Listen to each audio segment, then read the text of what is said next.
Hi everyone, I'm back. Oops. Hi.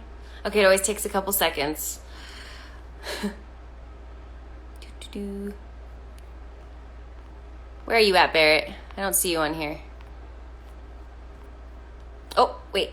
I see you. I see you.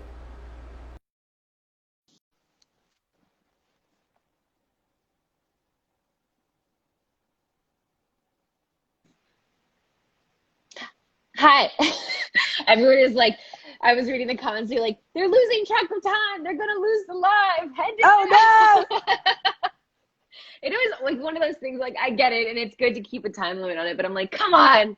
I do no. I always know. feel like I'm like losing track of time. And then I'm like, I can't believe we've been talking for an hour already. It's I crazy. can't either, but I Oh my love God. it. This I is what we miss do all the you. time. I miss I you too. know. And we haven't This seen is each other in not, so long. I know. Can you answer do you want to Yeah. can you answer the last question? Yeah. So have I ever been discriminated as a woman, against as a woman, or as a person in general? Yeah. Yeah. I mean, yes. I think,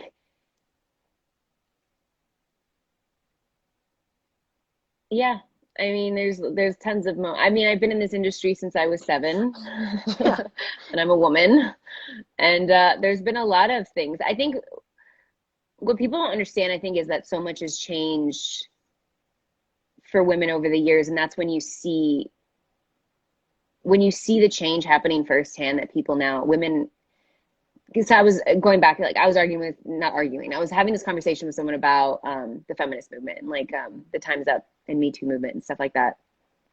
And having that conversation, and some people were in disagreement with it and how it was like all about hating men and this and that. And I was like, to me personally, it was about empowering women to be able to use their voices, because like I felt growing up, it was okay to have a random person of power grab your ass, that it was okay to let things be said or done to you, Yeah. because you never saw women standing up against these men, or you never saw another woman standing with you saying that's not okay.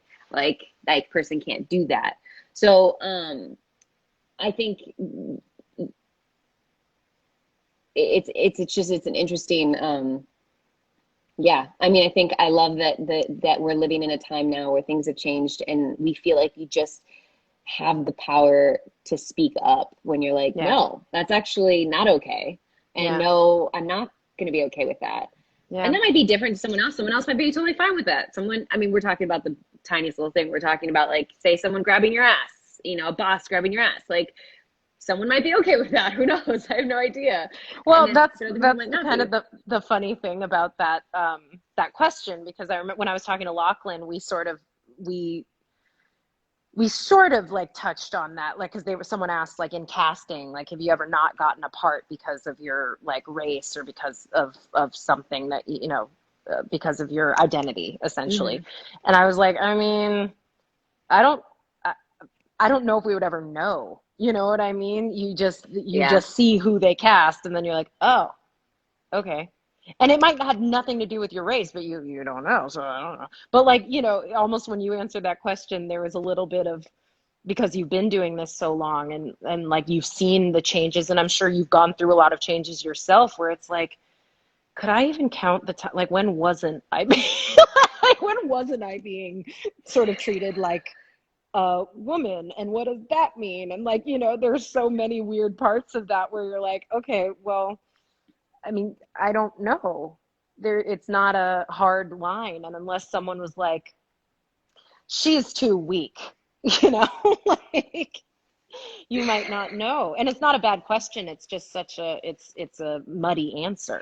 It's a hard thing to say because, like, yeah, it's I was gonna go into, I forgot what the other thing was too. Oh, but also too, like, discrimination too, in what, like, I've absolutely been told you did not get hired because you're too muscular. You did not get hired because, I mean, I've been told those things before. I've been told straight up on the phone, Yeah, we because want, no one thinks there's a problem with talking about women's bodies. That's like well, and that's what's, it's this weird thing. critiquing and openly criticizing Well, our women's industry bodies. feels like it's one of the only industries that doesn't, that the HR department is a very strange department, because Hmm. you are judged Right. when you're being cast for a role on the way you look. Yes. it's inevitable. They're trying to cast a role that I know that's changing, where people are like, we're trying to cast a person before we cast how they look. And I'm like, I get that, but it still is a muddy, it's just a gray area. Like, you're going to walk into the room and be like, that person doesn't look like who I see the character as being. Sure. You're like, well, who do you see the character as being? And sometimes that writer is like, I see the character as being a white woman, a thin, really thin white woman. And you're like, okay, well, would you be open to possibly not being a really thin white woman or whatever? So I don't know. It's, and some people don't think that's a bad thing. They're like, this is how I see it. It's my project. Sure. That's how I see it. Absolutely. And you're like, I get it, but you're also eliminating an entire pool of people that also could be actually even better at it than what you expected. Like, be open to that. And it's something that, like, even when you were saying that, it made me think, like, often people, and I would say sort of the status quo. So if you think about it as like white men making that decision, for example, and saying like, this is what I saw for the role. And when you say, well, would you consider this other person? There's this idea that anything other than the thing that they thought of is an obstacle as opposed to an opportunity.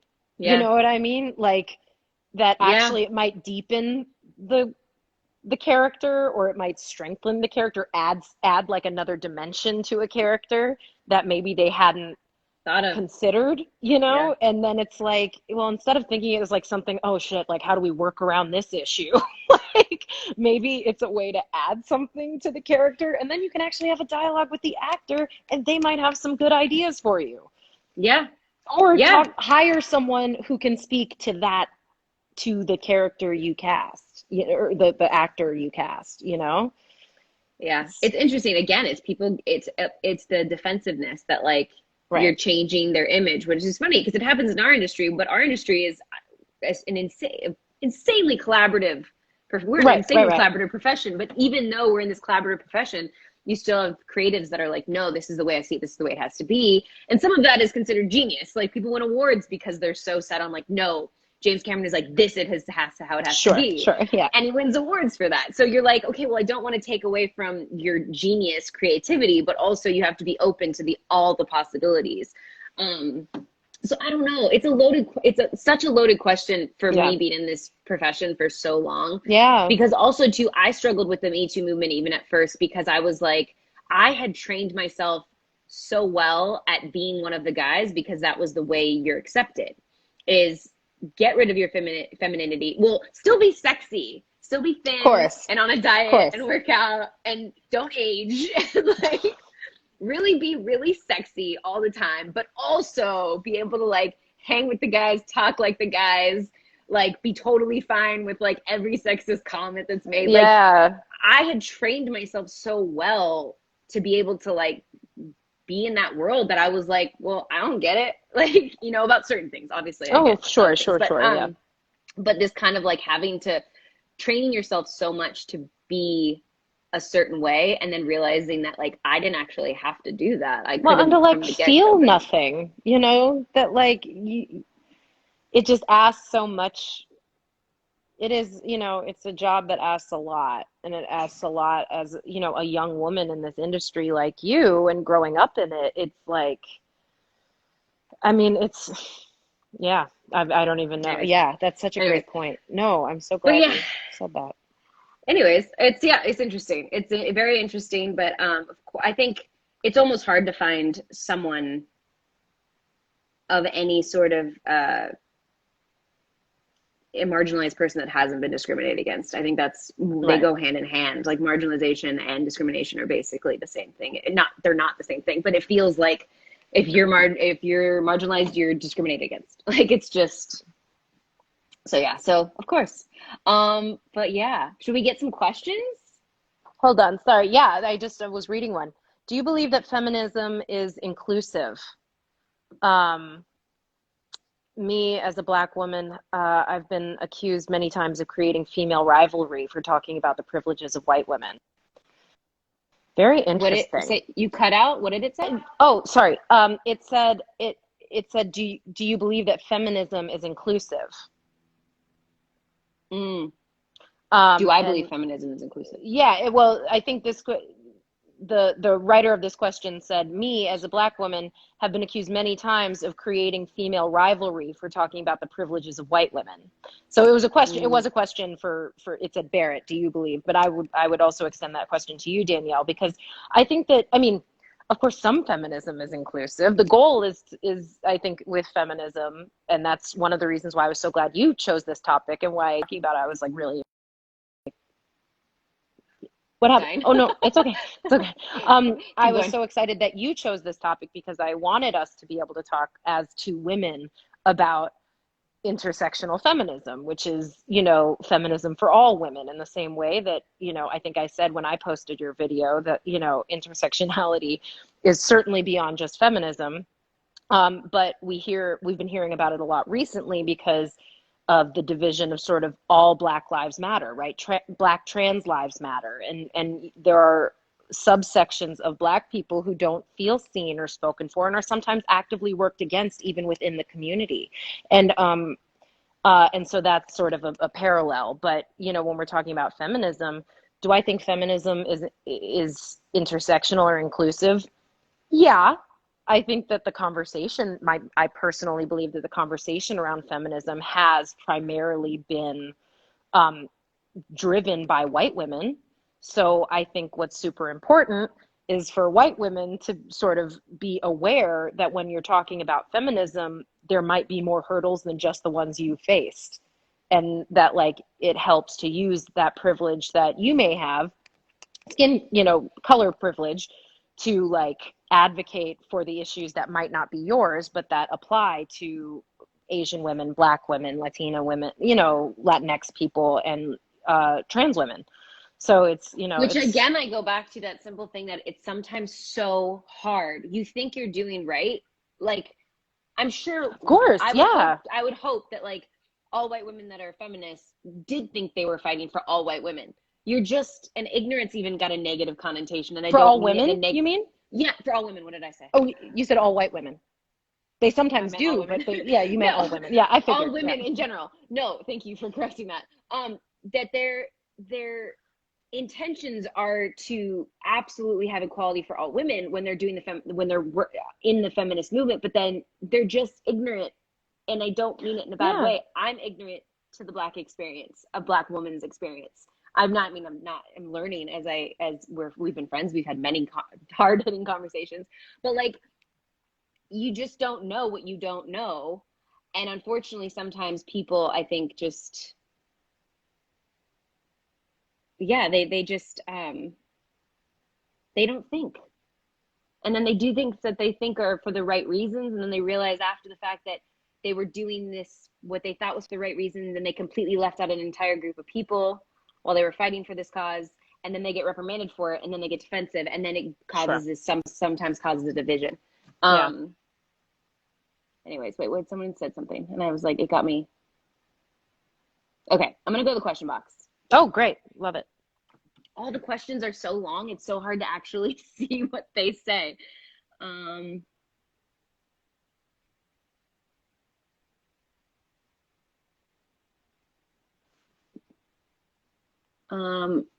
There's so many good questions. The writing is so tiny.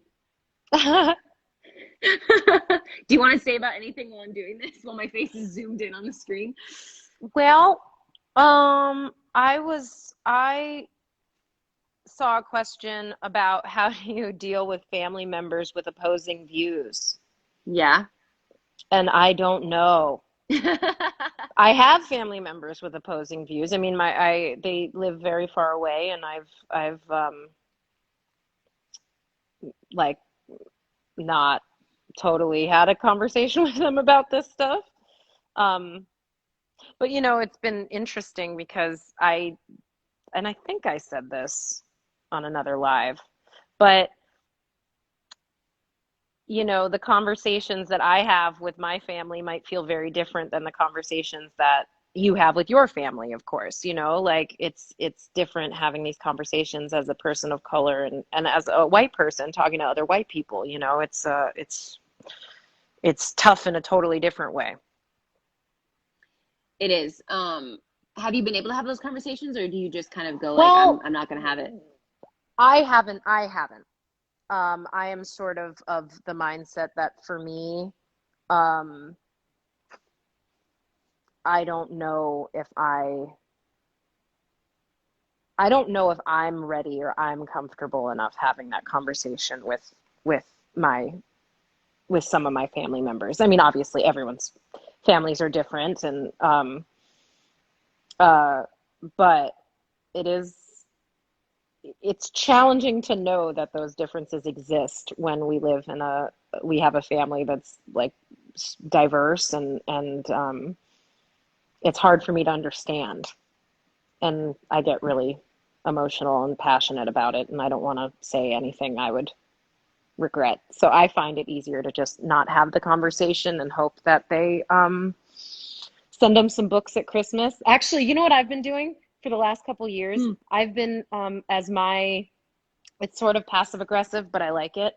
I've been making donations on their behalf to organizations that I believe in at Christmas. On these people that have opposing view, like that are in opposing views with you, you mean? Yeah. Yep. I donate Amazing. like, I don't know, $40 each or something to, Planned Parenthood and the ACLU and on their behalf and in their names. That's what I've been doing. Because I don't know if I will ever be able to change their feelings, but at least I'm not, I don't know. Sorry, there's so many good questions. It's making it really hard. Going back to that and like talking to people with opposing views, yeah, it's really hard. You know me though, I've made it my mission to try to get people to I'm so fucking proud of you. Yeah. As you know, many emotional, upset conversations where I'm like bawling my eyes out, like, why don't they understand? It's hard. It's really hard to have those conversations, but I feel like in the end, some of the conversations, there was a little bit of movement in their thought process, or at least understanding and being open to things. But in the end, sometimes you're right, I don't think they'll ever fully change where they stand on the big issues. But getting them to at least support, Black Lives Matter and explaining what that is, and it's on a way that it's been rough, but it's been like my goal, because I feel like I also, as much as I respect people that have opposing views around me, there's certain things that I'm like, okay, yes, you can have an opposing view, but let's talk about let's educate each other first. Like, let me explain to you all these things and then tell me where you stand. And if you still stand there, then I'll be like, okay. But it makes at least I said it. At least we got it out. At least we had the conversation. And sometimes it's just a matter of like I don't know. How do you feel about this? People that support Black Lives Matter but aren't public about supporting Black Lives Matter.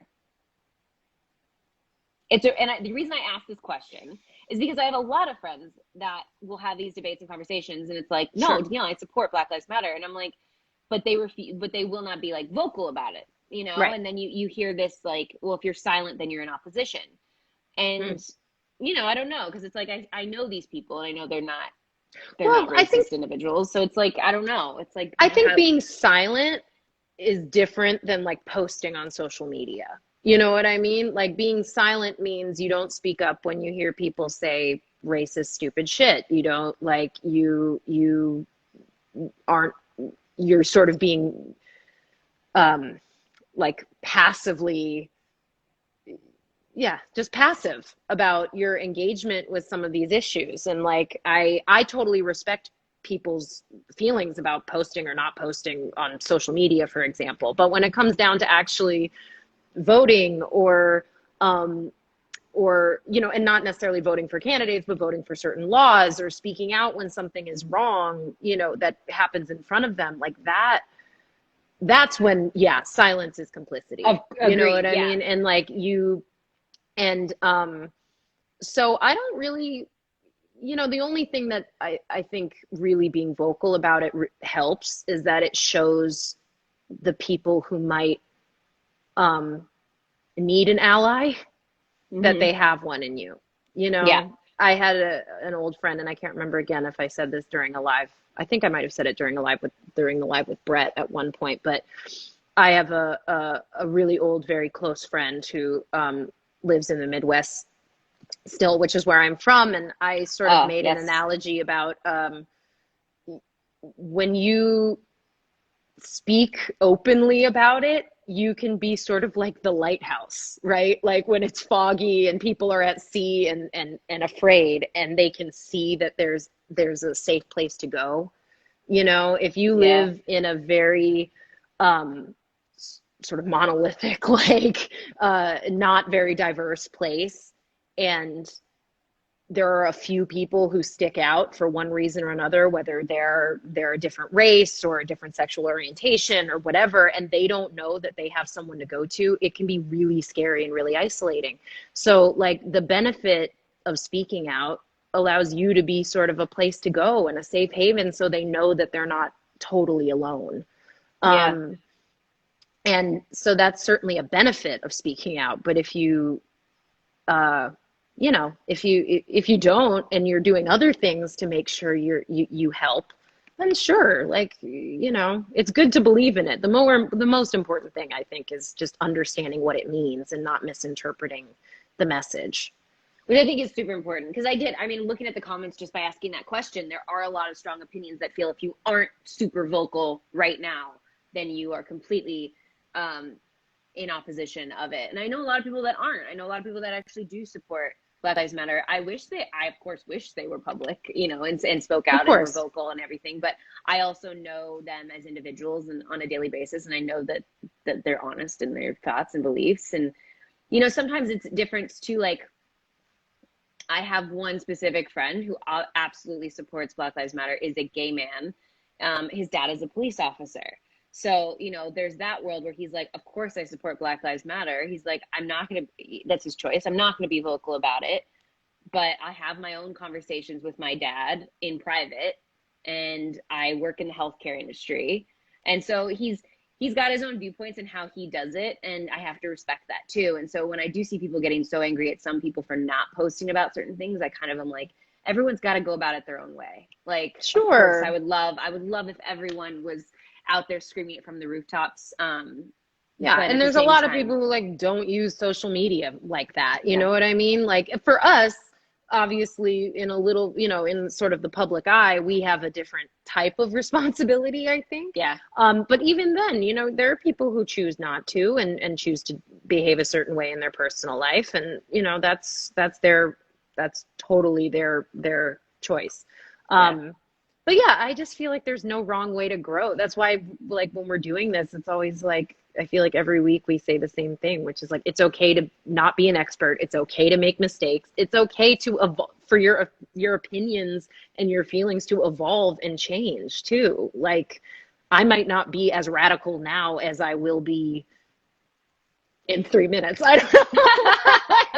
You know what I mean? Like, I don't know. Like, there's a lot of ways where we can um, advance, you yeah. know, and where we are right now might be totally different than where we are in a couple years. Well, I hope. I mean, that's the Yeah, beautiful no shit. thing, is like we're constantly evolving, and for the most part, I think just thinking back on one specific thing, like obviously some people think obviously certain things are not evolving in the right direction, but if you look at something like that, you know, 1964, the Civil Rights Act of 1964, and how it didn't protect Black women because it didn't fall under Black men or white women, that's changed. And so, you know, it's things like that it's like, okay, well, certain things are changing in the right direction, and using your voice does have an impact. And having those hard conversations and making people accountable for their actions. And Yeah. yeah, it's interesting. Oh my God, we're getting so deep into some of these conversations. I love it so much. But I don't know, should we like leave it there, or do you want to do one more Sure. question, or do you want to just talk Um, about whatever? I mean, you know, me and you could talk for hours. I know. It's scary. Someone said this, and I read this. Danielle, what can you do to commit to stopping racial injustice from working on set? I'm lucky enough to work on a Shonda Rhimes show, a Shonda Land show, an ABC show.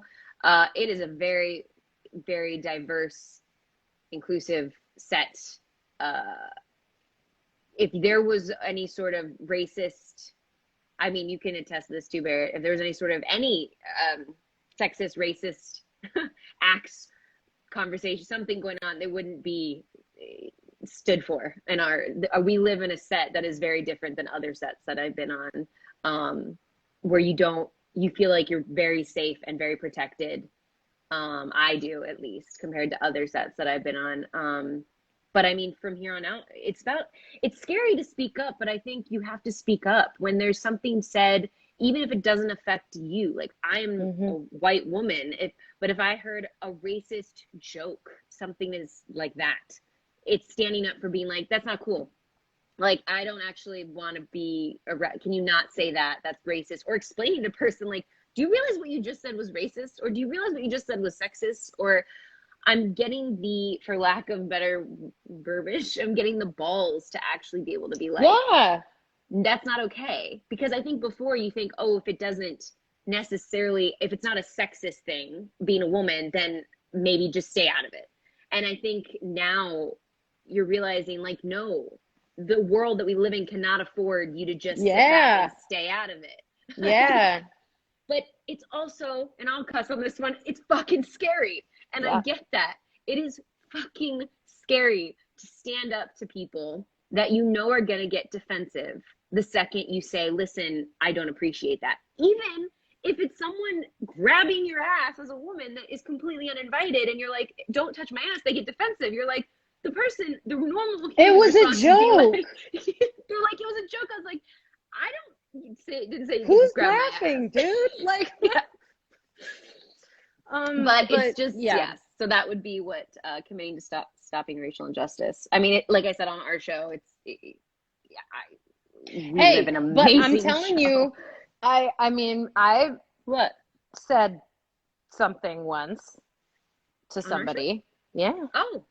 Not about it that wasn't then an actor, after. but you know, and it was very uncomfortable. And it's so weird because normally I feel like people don't say weird shit around me, you know? And it's not because it's because Weird shit as in what? no, Racist not shit? weird shit. Like, Everyone says weird shit around me because I'm weird. But no, I mean like racist stuff, you know, or sexist stuff. Like people don't do that, obviously. Oh, hold on. I know you're going to plug your phone in. Sorry. You're okay. Okay. But no, like I was, and it's so uncomfortable. And and it's like, you know, even if someone's making a joke and you can totally know it's a joke, and you're still like, oh my God, that was the most racist thing I've ever heard here, I think is what I said in that moment. And I like couldn't, at the very least, calling it out as racist and being like, yeah, get comfortable with that word. You know what I mean? Like, because if you do and say kind of stupid shit sometimes, you should get comfortable hearing that. And would you say though, one of the sad things about what you're saying is, I don't know who, we'll have to discuss after this who it was you had to say that to, but like my like the people on our show, I'm assuming the person that said didn't know that what they were saying, or did they? That what they were saying was racist? No, it was like, did they not think they were being racist? I think it's when something is on the line, which is, well, it's not, no, okay, not on the line. That's not the correct way to say it. But like imitating an accent, for example. Oh, I actually know what you're talking about now. I know what you're talking about. Yes, is not that was like so that's that day racist. was so you know what I mean? And like, it's not necessarily, you're not saying anything negative, but it's racist. And you just have to get comfortable hearing it. Cause like, if that's the way you roll, then someone's don't do it this year. Cause you're gonna have about 9 people saying, oh, excuse me. And you don't have to be aggressive about it. You can be aggressive about it, but like, people interpret, you know, it's the old thing where like you call someone a racist and it's like you used a slur against them. And it's like, no, just like you can say, oh, I can totally see how that was wrong. You know what I mean? Like, and we should practice receiving that, because I expect, you know, when we say, I would hope that if I say something insensitive and wrong, that when someone corrects me, I can say, oh, I totally can understand that. And, you know, and practice receiving the correction.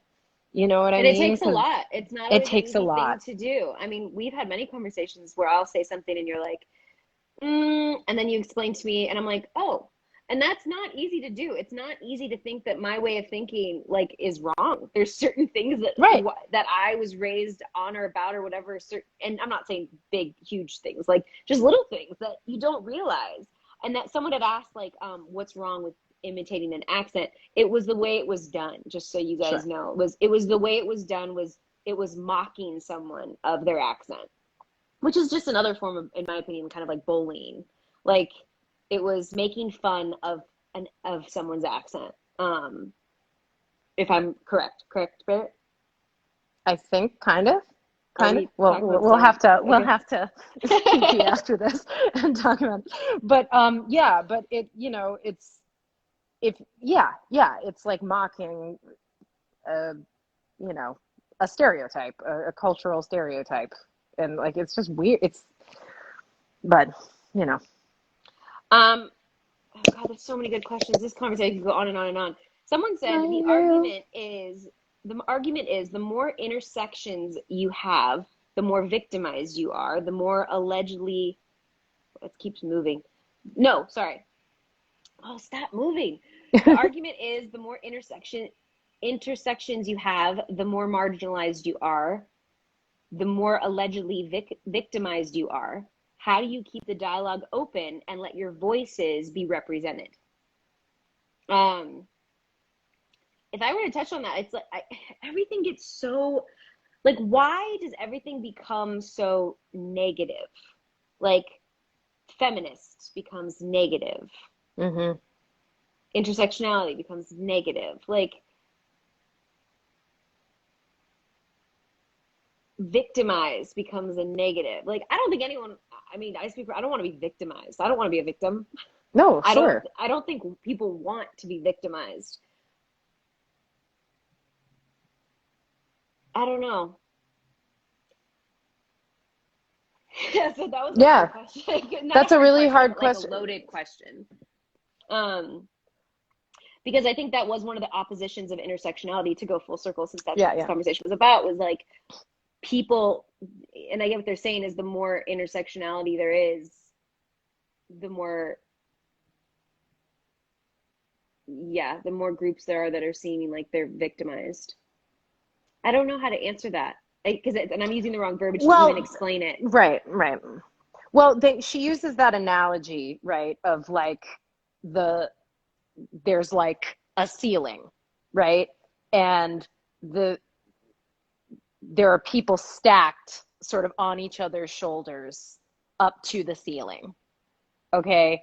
And at the top of the ceiling, like at the ceiling are like white women and black men in this country, I think. You know, and then if you use that sort of, this is what Kimberly Crenshaw said when she was talking about Yeah, intersectionality. But then yeah, you realize the ceiling is actually the floor of the floor above it. yes, yes, And if someone cut a hole in that floor, the people closest to the top who are dealing with fewer intersections are going to get through there first. And then if you're the lower you are, the harder it is to get through. And yeah, so, but it seems like what you're saying about victimization almost talks about that inverted power structure again, right? That like the farther down you are, the more help you might need, which I think is being misinterpreted as like you're going to end up higher than everyone else. And if we structure our whole society around intersectionality, then, you know, the most minority is going to be the king and we're all going to be below them. And it's like, that's not actually, that will never happen. That will never happen. Now, yeah. do I want that person to be my president? Yes, because I truly believe that they understand. Like, I can't think of, I feel like most people, and this is a generalization that's definitely coming from a privileged place, but a lot of people who experience intersectionality want the same for everyone. You know, like you Mm-hmm. start to sort of see, like, I'm not trying to put the people above me down, you know, and we always come back to the same thing, which is we're not trying to take anything away. Stop making it about like It gets exhausted. it's so so, I mean, and that's why exhausting. it's so frustrating because it's not that hard to understand. But when Yeah. you have people who are scared and clinging to like the idea of something that keeps them on top, of course they're going to want to do everything they can to complicate the issue and make it harder and harder for us to achieve, for other groups to achieve some idea of like equality and justice. It's like really shocking because it should not be that hard It is crazy to when you think about it. understand. Yeah. Yeah. But yeah, no, and I think of thinking of it more like the word that it has been a word that's been weaponized by saying it's about victimizing people, which was never the intention. It was just to bring to light the word intersectionality was just to put a name. Again, like I said in my video, that Kimberly Crenshaw was like, you just have to put a name to something or no one will ever know it exists. And if no one ever Yes. knows it exists, you can't fix it. We're not trying to victimize these people. These people are being discriminated against, just like Black people were discriminated. Like in her conversation, say Black men weren't supposed to be hired or weren't allowed to be hired before a specific date, and white women weren't allowed to be hired before a specific date. So they were discriminated against at different times. Mm-hmm. But currently, a Black woman or 5 Black women in that instance are being discriminated against. So everyone's been discriminated against at some point, and everyone's gotten their laws protecting them. You know, these are the groups have their laws protecting them in a work environment, but they missed this very important part where they're like, oh, we just forgot to protect Black women. Oh, and we just forgot to protect people of the LGBT community. And it's not victimizing them. It's like saying like, hey, listen, we're It's over just here letting too. people fall through the cracks. Yeah. It's not protecting them. Like you said, there's the Yeah. protections aren't there, as opposed to um, actively putting them down and saying you don't get this because you're a Black woman. It's just they weren't included. Like their Yeah. particular subset concern wasn't included. And then of course it got turned on its head by in that case where they were like, well, then you just open Pandora's box, then every minority group is going to want special protections, which is the same thing they said during the Reformation after the Civil War. That's the exact same thing that politicians were saying, was as soon as you start giving special treatment to Black people, then who's not going to come for their piece of the pie? And it's like, but did you not just experience the last 400 years? Because they sure as shit did, you know, and you realize that it's actually just, and then it turns into willful deceit and discrimination. But like, Yeah. it usually starts as like an accident. And then when you realize that it actually might take some action to fix it, they No don't one want wants to do to the do it. work. Yep. That is one of So the here we biggest are reasons. doing the work. No, this has been awesome. Should I everyone's like, people are like, it's 5 a.m. where I am, I'm going to bed. I don't blame them.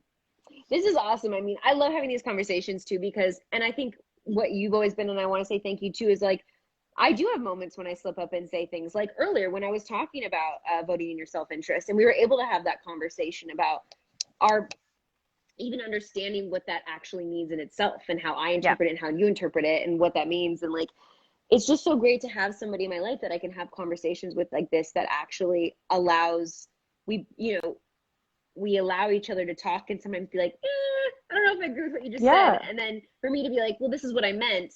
Or no, okay, that's, you shed light on something that I didn't actually realize I was, by saying this, I was being, it comes out like this, or it's putting whatever emphasis on something that I didn't mean for it to. So it's interesting. It's just great to have, it's great to have our friendship and to be able to have these conversations. And people are like, well, I can't believe you're still on the live. Like me and Barrett, just so everybody can talk about this stuff for and about anything. Yeah, that's true. But yeah, I always love having these conversations, and I'm so happy that you did 19 for 20. What's the next topic going to be, and who is it going to be? Oh, well, inspired by you, and as we move into this like second half,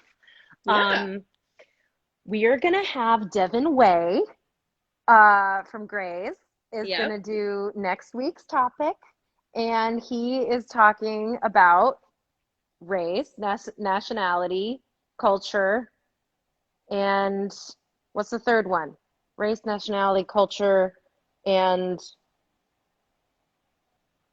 I don't know. Race, I can't remember. nationality, culture. Culture and I forget the fourth one. But yeah, Everything he's doing that. He's doing that sort of breakdown of how, Okay. you know, when we talk about our identities, what are we actually talking about? So that should be fun. And then we have I a couple love more that. We've had that social conversation justice before. issues coming with other awesome new guests. And then we're going to get into some like other social justice slash like political topics too. Awesome. So yeah, we'll talk. I love it. I love having these conversations. Thanks for having them with me. Thank you, everyone, for tuning in to actually listen to us talk about this and going back and forth about it. I think the most important thing you can do, in my personal opinion, you can disagree with me, Barrett, if you'd like, but like, is to just talk, is to talk as much as you can until you're like, I don't know what else to say. Yeah. Like, That's something that actually that's, you know, I mean, talking for us is luckily pretty easy. But like but that is true, you know, it's like we've been doing this. I was talking to my dad again about this too, and we've been doing this for, you were our ninth topic. I am? So we've been doing this 9 weeks, which is honestly a super long time. And we're doing it for 10 more. And when I think about it and sort of taking on a project like this, I didn't think it was going to feel this long because I'm like, wow, do we really have 10 more weeks? And then I thought about it. I'm like, that's the important part. It's that when this idea is sort of fading out of the zeitgeist and we're not really talking about all of this stuff as much as we were 9 weeks ago, and the weeks before that, obviously, these issues are still here. We haven't forgotten about them, and we have to keep talking about them. So persisting through and continuing to have these conversations and to just like keep people in the loop is like super, it's hard and exhausting, but it's important. So thanks for being a part of it. Thank you for allowing me And for keeping to up. be a part of it. I'm so I can't glad. speak. Jesus, after an hour and 45 minutes, I'm like, thank you for being a part of it. I can't even speak. Do you see me over here? Take a nap. So tired. No, thank you for letting me be a part of it. I hope everyone enjoyed listening to me and Barrett talk.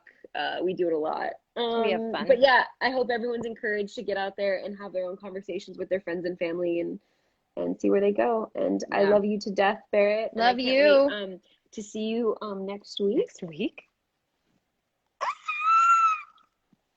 I know. That was just a nice little treat for the people who have been wondering when Station 19 is coming back. Well, we're sort of hoping that we're going to see each other starting next week. Next week. Yeah. So everything's touch and go, but wouldn't that be awesome? There's a little tidbit of Station 19. So yeah. I hope I get to see you next week. If not, I'll see you. Yeah. And I will call you because we have some talking to do after that. Oh, I can't wait. Okay, I'll call you in a few minutes. I love you. Well, Bye. bye, everyone. Bye, Barrett. Thanks for watching, guys.